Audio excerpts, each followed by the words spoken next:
प्रिय विद्यार्थियों, भूमि उपयोग की कुछ संकल्पनाओं के बारे में हमने पिछले व्याख्यान में चर्चा की थी। आज भी हम कृषि भूगोल के अंतर्गत बीए पार्ट 3 ऑनर्स के लिए कुछ भूमि उपयोग की संकल्पनाओं पर चर्चा करेंगे। आज की जो हमारी संकल्पनाएं हैं उनमें पहली संकल्पना हम ले रहे हैं क्षेत्रीय संतुलन की संकल्पना। रीजनल बैलेंस का ये कंसेप्ट है।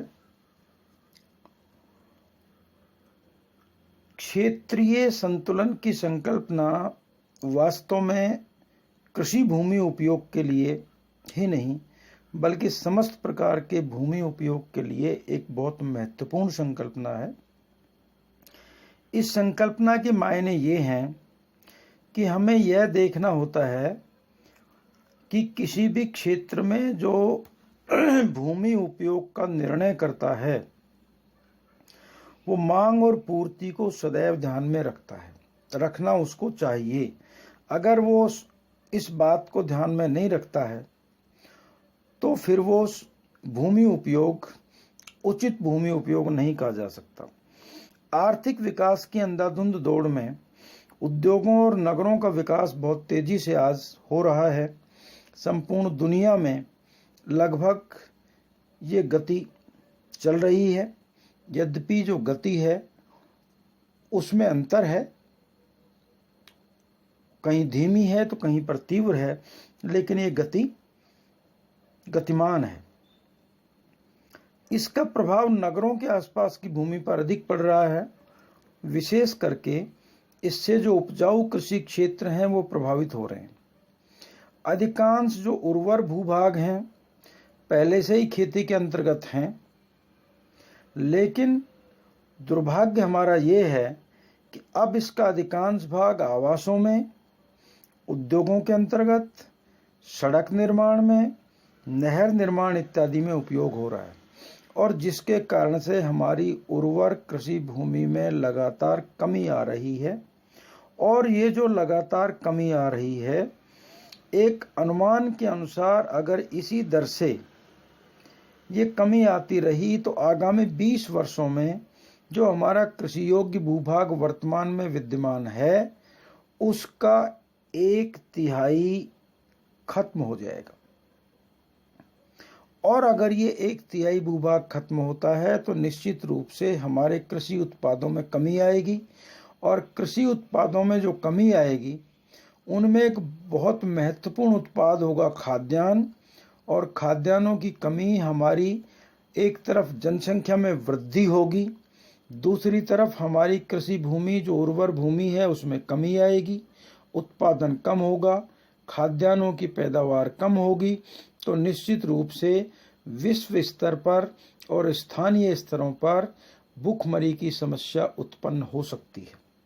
तो ये क्षेत्रीय संतुलन की जो संकल्पना है ये इस बात को बतलाती है कि हमें भूमि उपयोग को इस आधार पर करना चाहिए ताकि क्षेत्रीय संतुलन बना रहे। जिस क्षेत्र में जिस प्रकार का भूमि उपयोग होना चाहिए, जैसी जरूरत है, जैसी मांग है, वैसी पूर्ति होनी चाहिए। चारागाहों और वन्य भूमि के जो भूभाग हैं उनमें भी परिवर्तन हो रहा है। उनकी जगह या तो कृषि के रूप में भूमि का रूपांतरण हो रहा है वहां, या फिर उद्योगों, आवासों, सड़कों, नहरों इत्यादि के रूप में उसका भी उपयोग हो रहा है। तो इस कारण से जब वन की भूमि कम हो जाएगी, चारागाह कम हो जाएंगे, तो हमारा पर्यावरणीय संतुलन बिगड़ जाएगा। और पर्यावरणीय संतुलन, पारिस्थितिकीय संतुलन बिगड़ने की वजह से हमारे संपूर्ण जीव जगत के लिए यह खतरा उत्पन्न हो जाएगा। हमारी जलवायुगत और मौसमी दशाएं परिवर्तित हो जाएंगी। हमारा जो पारिस्थितिक तंत्र है तो पूरा सिस्टम हमारा बदलेगा, जिससे प्रत्येक जीव के लिए एक दुखद और विनाशकारी स्थिति हो सकती है। इसलिए ये संपूर्ण मानव समाज के लिए तो दुर्भाग्यपूर्ण है ही, बल्कि ये संपूर्ण जीव जगत के लिए दुर्भाग्यपूर्ण स्थिति है। इन कारकों के बदलाव के साथ भूमि उपयोग में परिवर्तन आता है और भूमि उपयोग में परिवर्तन आने से फिर से संतुलन बिगड़ जाता है। तो ये हमें क्षेत्रीय संतुलन की संकल्पना इस बात की ओर संकेत करती है। भूमि उपयोग की एक बहुत महत्वपूर्ण संकल्पना है कंसेप्ट ऑफ रीजनल बैलेंस, क्षेत्रीय संतुलन की संकल्पना कि किसी भी क्षेत्र में भूमि उपयोग वहाँ की क्षेत्रीय जरूरतों, मांग और पूर्ति के आधार पर होना चाहिए और वहाँ की जो स्थानीय विशेषताएं हैं उनको ध्यान में रख करके होना चाहिए। इसके बाद एक और महत्वपूर्ण संकल्पना आती है भूमि उपयोग को लेकर के, कंसेप्ट ऑफ डिस्टेंस। भूगोल में दूरी की संकल्पना एक मूलभूत संकल्पना है, आधारभूत संकल्पना है।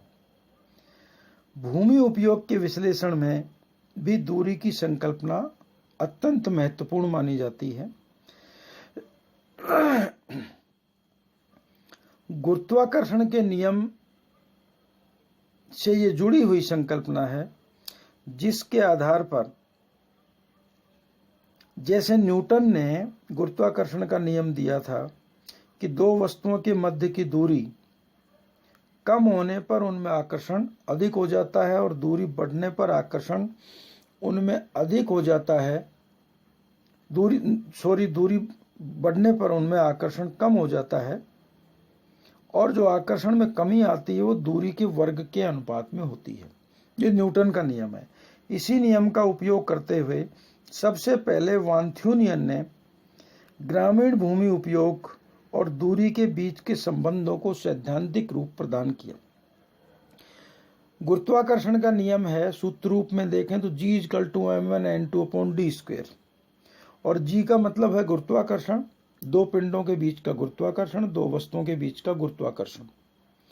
m1 कोई एक वस्तु है, उसका द्रव्यमान है, m2 दूसरी वस्तु है, उसका द्रव्यमान है, उसकी मात्रा है, और d² दोनों वस्तुओं या दोनों पिंडों के बीच की जो दूरी है उसका वर्ग है। तो इसका उपयोग करते हुए वान थ्यूनियन महोदय ने भूमि उपयोग के बारे में समझाने का प्रयास किया। कहते हैं कि बाजार या उत्पादन केंद्रों से दूरी बढ़ने के साथ साथ भूमि उपयोग के स्वरूप में बदलाव आता है और आर्थिक दृष्टि से ह्रास होने लगता है।